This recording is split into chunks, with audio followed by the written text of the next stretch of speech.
Olá pessoal, como é que vocês estão? Espero que estejam bem.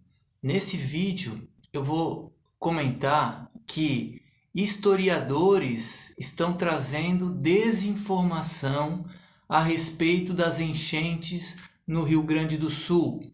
Os historiadores, alguns, estão dizendo que essas grandes enchentes do Guaíba, do Jacuí, da Lagoa dos Patos estão registradas, há registros dessas enchentes desde o século XVIII, lá em 1750 e pouco, aconteceu uma grande enchente no Jacuí, no Guaíba, na Lagoa dos Patos. Isso é informação falsa. Não há registro desse tipo.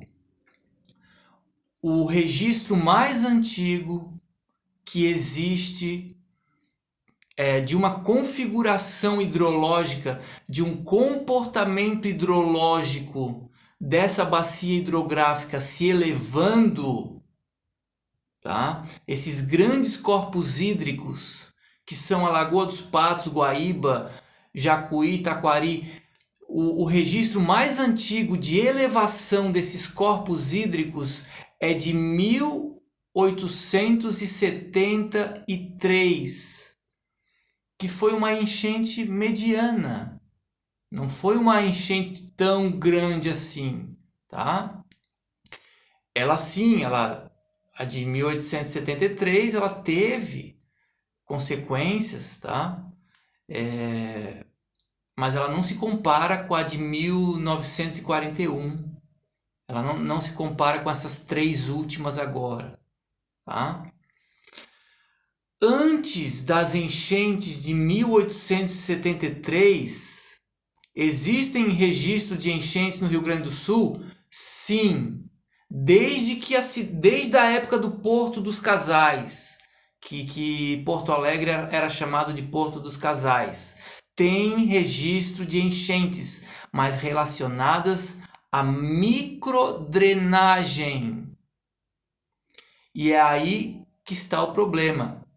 Muitas vezes o historiador ele não tem conhecimento hidrológico para identificar o que é microdrenagem do que é uma grande elevação dos corpos hídricos, dos grandes corpos hídricos se elevando.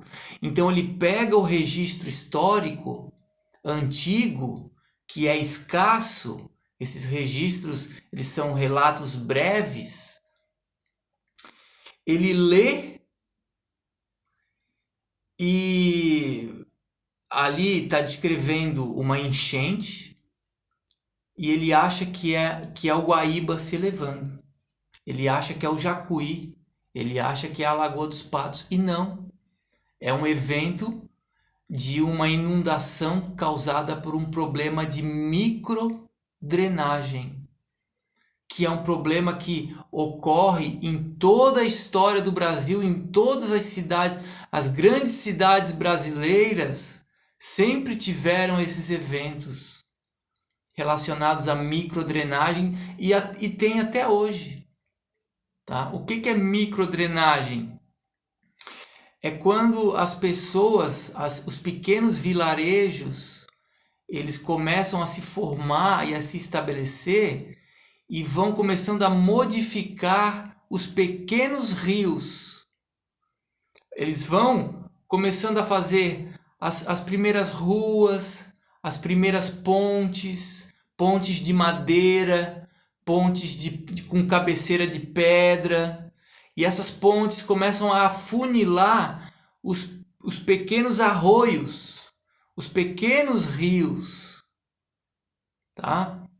Então, tipo lá, Porto Alegre, ali, Porto dos Casais, tem pequenos riachos, né? E aí os vilarejos foram crescendo e eles foram alterando, vão alterando a drenagem da região, tá? Por imperícia Isso acontece no mundo inteiro. Sempre aconteceu no mundo inteiro e acontece até hoje. Por que essas grandes enchentes estão ocorrendo agora em tudo que é lugar do mundo? Porque foram fazendo obras. Político gosta de fazer obra, né? Porque obra aparece, gera voto. Então, é pavimentação aqui, é nova ponte ali, aí asfalta aqui, pavimenta ali, faz calçada, faz não sei o que, constrói praça, constrói, faz revitalização da orla, e tudo isso vai destruindo a drenagem natural da região, que já foi estabelecida pela natureza.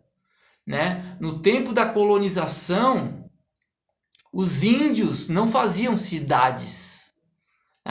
Quem começou a fazer cidades foram os invasores, os portugueses, né? E os colonizadores. Tá? E a drenagem do território brasileiro já estava toda formada. Era uma drenagem perfeita. Tá? E aí foram criando os primeiros vilarejos e isso foi alterando os sistemas de drenagem e foram criando as primeiras enchentes. E aí essas enchentes aparecem nos relatos históricos. Então você pega um relato histórico de Porto Alegre de 1700 e sei lá quanto, chamado de Porto dos Casais. Teve uma enchente que inundou, casas ficaram debaixo d'água, submersas. Aí o historiador pensa, é uma enchente do Guaíba. Não está dizendo ali no relato, no registro, que o Guaíba se elevou. Não está dizendo que o Guaíba se elevou. Está dizendo que ruas ficaram alagadas e casas ficaram com água pela metade da casa. Tá? Mas não está dizendo o porquê. Aí você vai ter que investigar o porquê. Você não pode concluir que foi uma enchente do Guaíba. Que nem há um registro de 1860 e pouco, se eu não me engano, que na cidade de Rio Grande, houve uma forte chuva durante a noite e na manhã seguinte Rio Grande amanheceu debaixo d'água, ruas alagadas, casas submersas, pessoas desabrigadas, né? Em Rio Grande tem um lugar, uma várzea muito grande ali, né? Porque é muita planície. A várzea ficou completamente debaixo d'água. Aí o historiador conclui que foi uma cheia da Lagoa dos Patos, do Guaíba, do Jacuí. Nada a ver, cara. Se você prestar atenção, choveu durante a noite. No dia seguinte, Rio Grande amanheceu debaixo d'água inundada. Isso prova que não foi a Lagoa dos Patos que invadiu Rio Grande. Como que a gente sabe que não foi? Porque a gente sabe, Rio Grande só inunda, a Lagoa dos Patos só inunda Rio Grande semana depois das chuvas. Então tem que chover muito e só depois de uma semana e meia, é que a Lagoa dos Patos vai inundar Rio Grande. Então no registro histórico está dizendo, choveu durante a noite e na manhã seguinte Rio Grande estava com ruas alagadas, prédios destruídos, casas debaixo d'água. Nós sabemos que não foi a Lagoa dos Patos, porque a Lagoa dos Patos leva uma semana ou mais para se elevar. Então o historiador ele tem que ter essa expertise hidrológica. E esses historiadores não têm. E eles acabam trazendo uma epígrafe, né, de que as enchentes já tem registro de grandes enchentes desde 1700 e pouco. Não tem.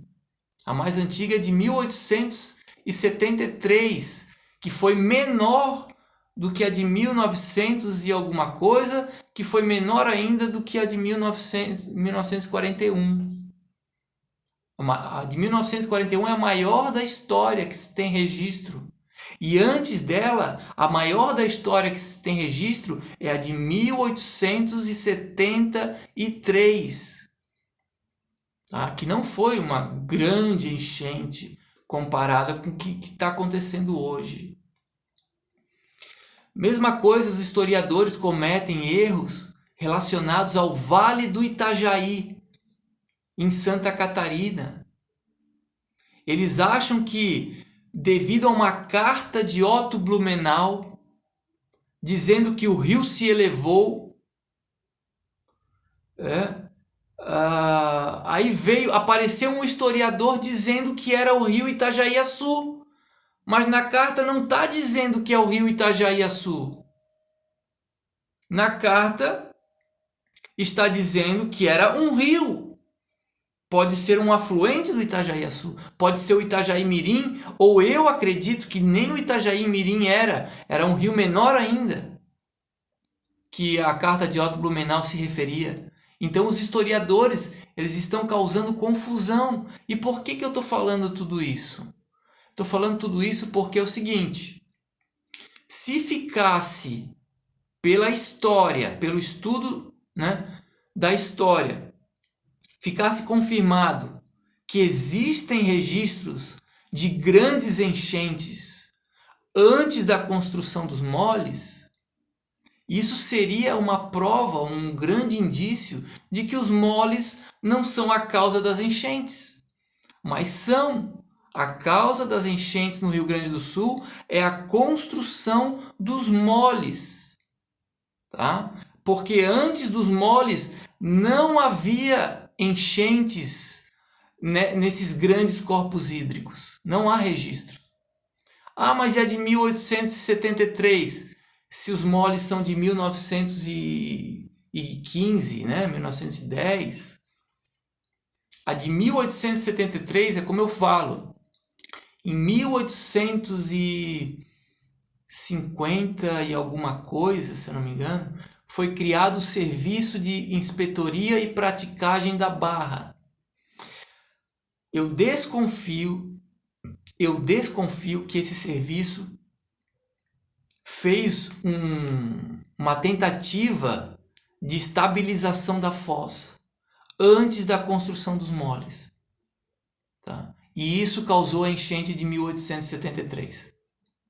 Tá? Porque existem indícios que fizeram isso também no Itajaí-Açu. Porque há um registro que eles acharam ruim o rompimento do pontal de areia do Itajaí-Açu, porque o pontal de areia protegia o porto. Mas não era para eles achar ruim o rompimento do pontal de areia na foz. Porque o rompimento do pontal de areia é um fenômeno natural. A foz precisa romper o pontal de areia para dar vazão. Então, no Rio Grande do Sul também existia um pontal de areia, que existe até hoje. Parte dos moles ali de São José do Norte, se você for ver, parte dos moles é um pontal de areia. Aquele pontal de areia sempre existiu ali. E ele era rompido em grandes eventos extremos, como essas chuvas agora de maio. Esse pontal de areia ele era completamente rompido. E depois, com o passar dos anos, ele era reconstruído pela natureza. Então, eu suspeito que esse serviço de inspetoria ele tenha jogado pedras na ponta desse pontal de areia, pedras ou madeira. E isso, se a gente joga pedras num pontal de areia como esse, a água não consegue mais romper esse pontal, causando um represamento. E isso então explicaria as enchentes de 1873. Ok? Então é isso. Muito obrigado pela audiência. Espero ter trazido algumas informações. Comenta aqui o que você achou. Certo? Um forte abraço. Tamo junto. Até o próximo vídeo. Valeu!